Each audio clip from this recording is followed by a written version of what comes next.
Saudara-saudari terkasih, apakah saudara sudah memulai hari ini dengan penuh sukacita dan punya niat untuk berbuat baik meskipun kecil? Semoga Tuhan memberkati niat baik saudara. Kita tentu senang sekali kalau kita bisa menentukan sendiri hidup kita. Kita mau senang atau mau susah, mau rileks atau mau tergesa-gesa, tentu kita senang sekali karena kita bisa menentukan sendiri apa yang kita mau. Loh, apakah berarti selama ini kita tidak bebas dan tidak bisa menentukan sendiri apa yang kita mau? Mungkin secara sadar kita bebas, tapi kebanyakan tanpa sadar sebetulnya kita itu tidak bebas. Bagaimana bisa? Hari ini itulah renungan yang ingin saya bagikan untuk Anda semua. Saya seringkali mendengar ketika orang berkonsultasi kepada saya berbicara tentang persoalan mereka. Kebanyakan mereka mengatakan, waduh bos saya di perusahaan itu tidak mau tahu apa yang kami perjuangkan. Kami sudah bekerja keras, tidak pernah benar, bla bla bla bla bla. Banyak sekali keluhannya. Atau yang mengatakan anak saya ini tidak mau dikasih tahu, selalu melawan. Macam-macam bla bla bla bla bla. Atau pasangan saya ini tidak peduli sama sekali, cuek. Dia hanya urus dirinya sendiri. Tidak mengerti perasaan saya, tidak mendengarkan. Kalau saya bercerita, didengarkan sambil lalu, mengerjakan sesuatu yang lain, sibuk dengan HP-nya sendiri. Macam-macam. Saudara-saudari terkasih, nampaknya sahabat-sahabat saya yang sedang curhat dan cerita itu adalah orang-orang yang bebas. Tetapi sebetulnya mereka adalah orang-orang yang tidak bebas. Mengapa? Karena berarti mereka hidupnya tergantung oleh orang lain. Ketika mengatakan bahwa pasangan saya begini-begini dan negatif, bos saya begini-begini dan membuat saya menderita, itu artinya kita sedang menyerahkan kebahagiaan kita, apa yang kita rasakan, apa yang kita pikirkan kepada orang lain. Kita membiarkan diri saya menjadi korban orang lain.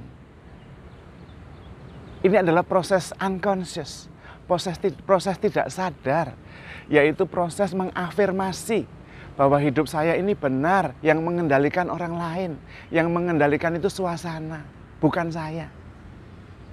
Itu proses tidak sadarnya, itu proses bawah sadarnya. Memang proses sadarnya adalah mengatakan pasangan saya begini-begini membuat saya tidak bahagia. Bos saya begini-begini membuat saya tidak bahagia. Itu sadarnya. Tetapi proses tidak sadarnya adalah saya sendiri menyerahkan kekuasaan saya, kekuatan saya kepada orang di luar saya untuk mengatur hidup saya. Dan saya adalah korban. Itu masalahnya. Kesulitannya adalah kalau kita mengalami, merasakan lingkungan sekitar kita, orang kita itu menyenangkan dan sebagainya, kita senang. Tetapi kalau lingkungan kita kemudian memberikan tekanan, rewel, kepo, kita lalu menjadi menderita.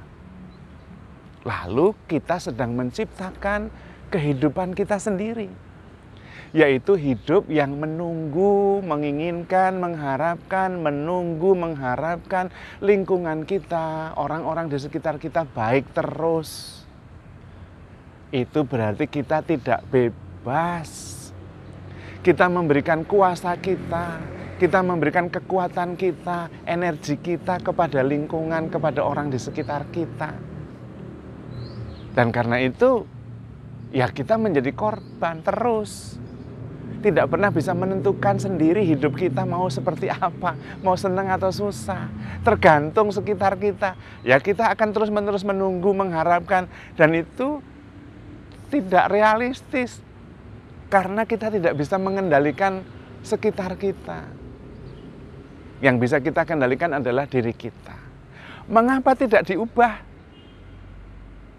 Bukan lingkungan, bukan orang lain yang menentukan hidup saya, tetapi saya yang menentukan hidup saya sendiri. Saya mau bagaimana? Tetapi persoalannya adalah untuk bisa mengubah, kita harus lebih kuat daripada lingkungan kita, keadaan kita. Lebih kuat daripada orang lain. Lebih bertanggung jawab terhadap diri sendiri. Itu persoalannya. Apakah itu sulit? Sebetulnya kalau kita tahu jalannya, tidak sulit. Kita tinggal mengubah. Daripada kita menyerahkan energi kita, kekuatan kita kepada orang lain di sekitar kita, kepada keadaan yang melingkupi kita, kita bertanggung jawab terhadap hidup kita sendiri dan menentukan sendiri apa yang mau kita buat. Karena itu di dalam ME itu ada prinsip. Kita tidak bisa mengubah pasangan kita hanya bisa mengubah diri kita sendiri.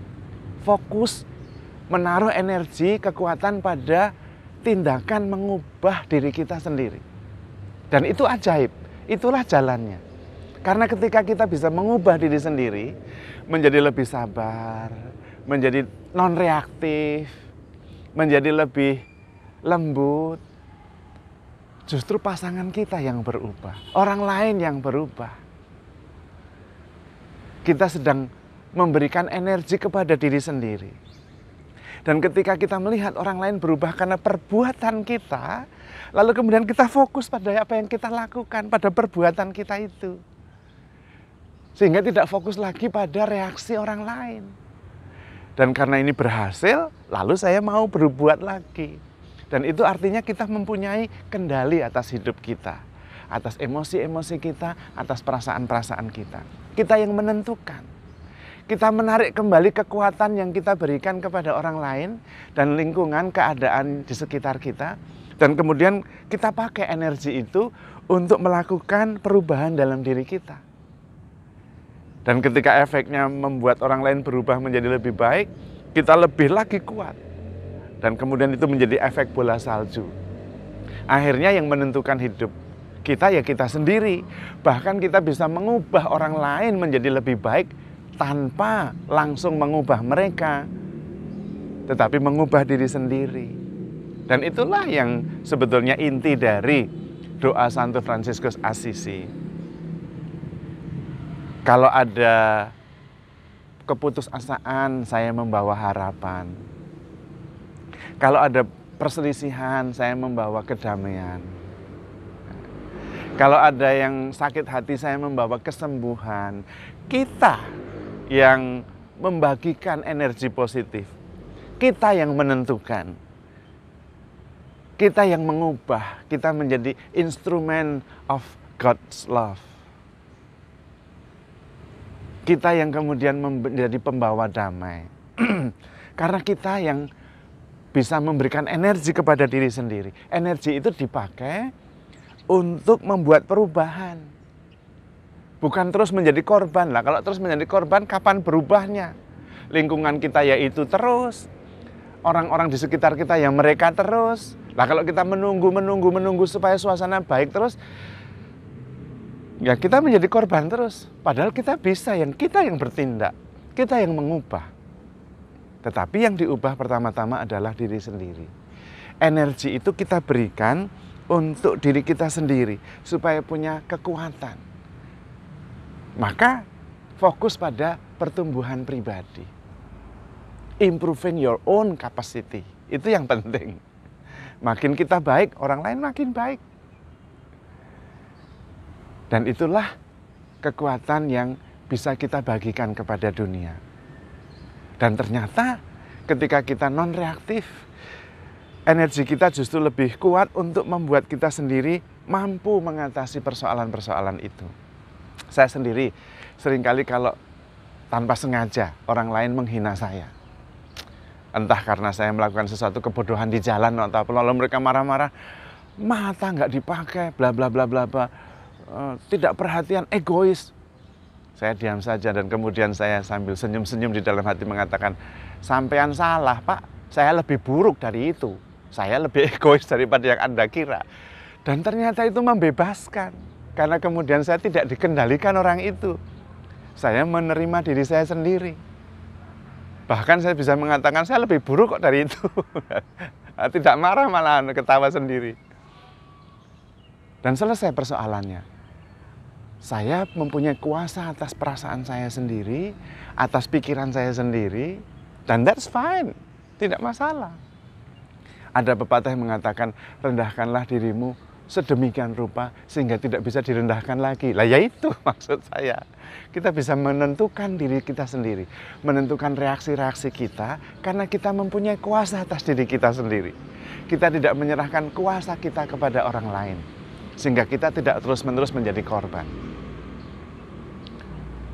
Tetapi saya percaya bahwa itu semua bukan sesuatu yang instan, yang begitu tahu langsung besok bisa melakukannya. Tidak. Itu adalah proses yang terus-menerus, sedikit demi sedikit. Tetapi kalau arahnya tepat, kita akan sampai. Tapi kalau arahnya keliru, mau naik mobil, mau naik pesawat, ya tidak sampai, wong arahnya salah. Maka yang paling penting adalah mengubah arah. Daripada menjadikan diri kita korban orang lain, menyerahkan energi, power kita kepada orang lain untuk mengatur hidup kita, kita sendiri yang menentukan hidup kita sendiri. Supaya kita tidak tergantung kepada orang lain, tetapi bertanggung jawab terhadap diri sendiri. Sehingga tidak pernah orang lain salah. Yang salah adalah saya. Supaya kemudian bertanggung jawab dan menggunakan energi itu untuk mengubah diri menjadi lebih baik. Dan itulah cara kita mengubah dunia di sekitar kita menjadi lebih baik juga. Yang menarik adalah kita selalu diberi kekuatan oleh Tuhan untuk terus-menerus menjadi lebih baik. Untuk terus-menerus diyakinkan. Tuhan selalu mengkonfirmasi bahwa kita pantas dicintai, bahwa kita diterima apa adanya. Dan itulah kekuatan kita. Supaya kita tidak memberikan kuasa itu kepada orang lain. Menunggu terus untuk dicintai. Menunggu terus untuk diterima. Kita yang mencintai. Lebih baik mencintai daripada dicintai. Lebih baik memberi daripada diberi. Doa Santo Fransiskus Assisi. Karena kemudian kita yang bertanggung jawab, yang mengendalikan, yang bisa menjadi pembawa damai, bukan korban terus-menerus. Bukan menyalahkan orang lain terus-menerus, bukan menyalahkan keadaan terus-menerus, bukan menyalahkan Tuhan terus-menerus. Yang salah ya saya sendiri. Dan karena itu mulai mengatur, memberikan energi itu kepada diri sendiri supaya bisa bertumbuh, supaya bisa makin baik, makin kuat, makin tenang, dan makin bisa mengendalikan diri sendiri dan membagikan kebahagiaan kepada orang lain. Karena itu dalam kesempatan ini saya ingin sekali mengatakan bahwa tolonglah video-video saya itu didengarkan terus-menerus untuk mengingatkan diri kita sendiri. Sehari satu boleh, satu pagi, satu sore. Yang dulu-dulu juga boleh dibuka karena itu timeless. Ini Romo pasti hanya ingin supaya videonya ditonton terus, lalu dapat iklan, uang dari iklan. Maaf, bukan itu. Saya ingin juga minta maaf kalau ada iklan. Sebetulnya saya tidak mau. Tetapi dulu ada orang lain yang mengatakan, Romo, mungkin Romo tidak perlu uang itu, tapi ada orang lain yang perlu uang itu. Itu uangnya orang miskin. Jadi Romo tidak boleh tidak memonetize video Romo. Karena dapat uang, Romo bisa berikan kepada orang lain.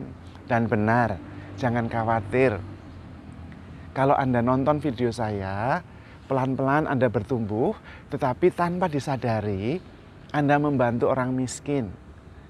Karena uang yang saya terima dari video itu dari YouTube, langsung saya transfer kepada seseorang yang menyalurkannya kepada orang miskin. Sudah jadi satu album, isinya foto-foto tentang nenek-nenek, oma-opa di panti asuhan yang mendapatkan obat. Ada. Tentang anak-anak di panti asuhan yang mendapatkan beras, mendapatkan makanan, susu, vitamin, ada.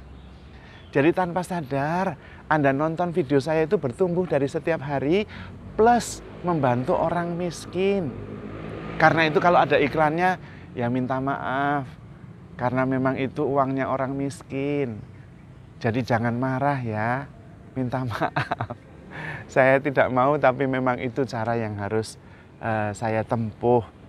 Supaya Anda bertumbuh setiap hari, tetapi sekaligus juga membantu orang-orang yang membutuhkan. Seperti tangan kiri tidak tahu apa yang dilakukan oleh tangan kanan. Sabar ya kalau ada iklannya.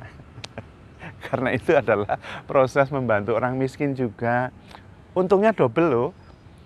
Anda bertumbuh dengan mendengarkan renungan setiap hari dan membantu orang yang membutuhkan. Double kan? Tetapi kembali kepada topiknya.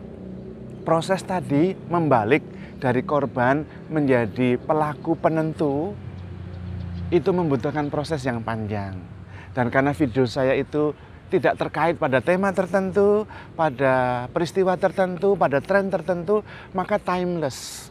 Bisa Anda dengarkan kapan saja. Didengarkan lagi boleh. Supaya itu tetap terus ada dan membantu kita semua untuk bertumbuh sedikit demi sedikit.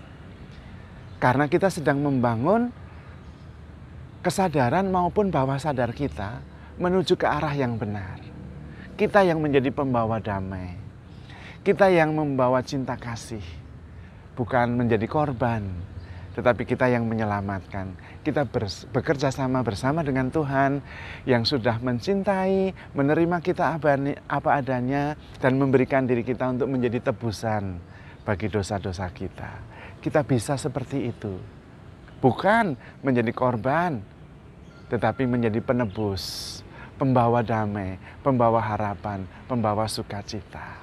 Namun, selalu ingat, handle yourself with care, because you are loved. Tuhan memberkati.